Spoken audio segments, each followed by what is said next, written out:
नमस्कार दोस्तों, आज सिटी सेवक्स की चर्चा दिल्ली एनसीआर के एक बहुत बड़े कंपोनेंट पे है जिसको हम अरावलीज़ बोलते हैं। आई एम श्योर बहुत सारे लोगों ने अरावलीज़ के बारे में सुना है, जानते हैं। जैसे बॉम्बे के लिए समुद्र है, अरेबियन सी है, वैसे ही दिल्ली एनसीआर के लिए क्लाइमेट का एक जोन है अरावलीज़। फरीदाबाद, मानेसर, दिल्ली, पूरे एंड टू एंड, एक तरफ यमुना और एक तरफ अरावली, ये दिल्ली का कवच है या थे।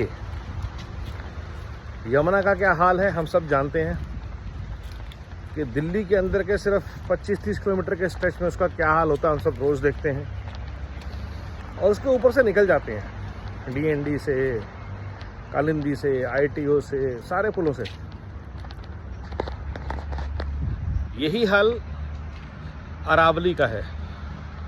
हम अपने एक्सप्रेस वे पकड़ते हैं और दिल्ली से, फरीदाबाद से, कहीं से भी, नोएडा से गुड़गांव पहुंचते हैं और हम देखते हैं, बड़े खुश होते हैं कि यार नोएडा में घर 10 करोड़ के, 100 करोड़ के, वो जो घर हैं वो अरावली पे बने हैं।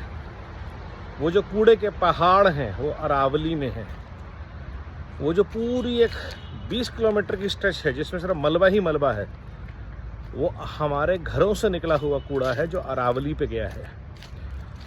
दिल्ली में जितना आप वसंत कुंज का इलाका देखते हैं वो अरावली है।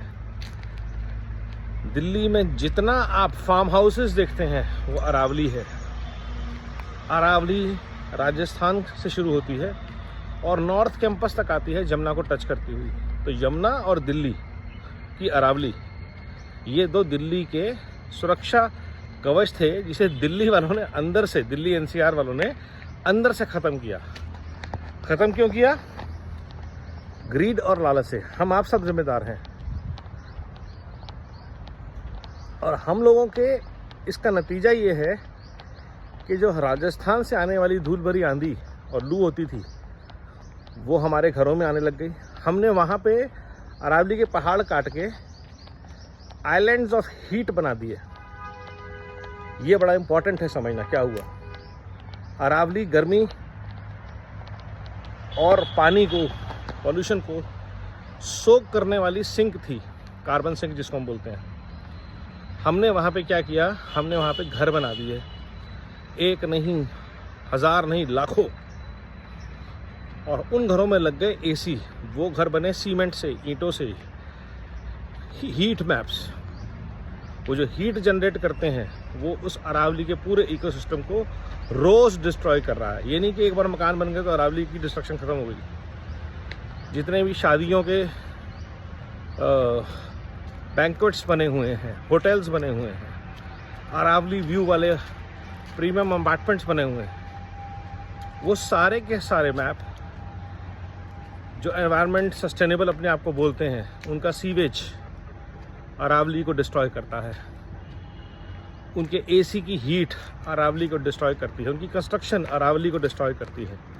यमुना का तो पूरे दिल्ली एनसीआर ने बेड़ा गर्क कर ही रखा है। तो जब हम अपने लिए, हमारे लिए जो एनवायरनमेंट ने चीज़ बनाई, सृष्टि ने हमारे लिए जो सुरक्षा कवच बनाया, उसको खुद अंदर से तोड़ देंगे, फिर आप कैसे उम्मीद करते हैं कि प्रभु आपको छोड़ देंगे? आप नोट कीजिएगा, दिल्ली एनसीआर में सबसे ज़्यादा बढ़ने वाला बिजनेस क्या है? हॉस्पिटल्स। बड़े से बड़े, शानदार से शानदार हॉस्पिटल फरीदाबाद, गुड़गांव, नोएडा, दिल्ली बने जा रहे हैं और भरे हुए हैं। दिल्ली बीमार है शारीरिक रूप से, मानसिक रूप से, और इसका सबसे बड़ा रीज़न है दिल्ली का प्रदूषण, और उसके लिए जिम्मेवार हैं हम दिल्ली एनसीआर के नागरिक। तो जब तक हम आज रुकते नहीं हैं, जब आज रुकेंगे और अमेंड्स करने शुरू करेंगे, हम लोग पानी बचाना शुरू करेंगे, हम सिंगल यूज़ पॉलीथीन को यूज़ करना बंद करेंगे, हम लोग वेस्ट को जनरेट करना बंद कर देंगे। आज अगर रियल एस्टेट बिल्कुल ज़ीरो हो जाए तब दिल्ली को रिस्टोर होने में 50 साल लगेंगे। और जिस गति से बर्बादी हो रही है, ये गति अगर चालू रहती है तो दिल्ली में हम हीट आइलैंड्स में ही रहेंगे।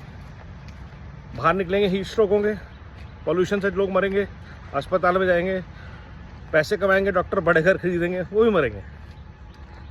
तो जब तक हम रुकेंगे नहीं, जब तक हम अपने अंदर ये माइंडसेट नहीं लाते सृष्टि सेवक का, तब तक दिल्ली एनसीआर और ऐसे अनेकों सिटीज़, बेंगलोर, पुणे, मुंबई, इन सब का जो बेड़ा गर्क हो रहा है वो बदस्तूर जारी रहेगा।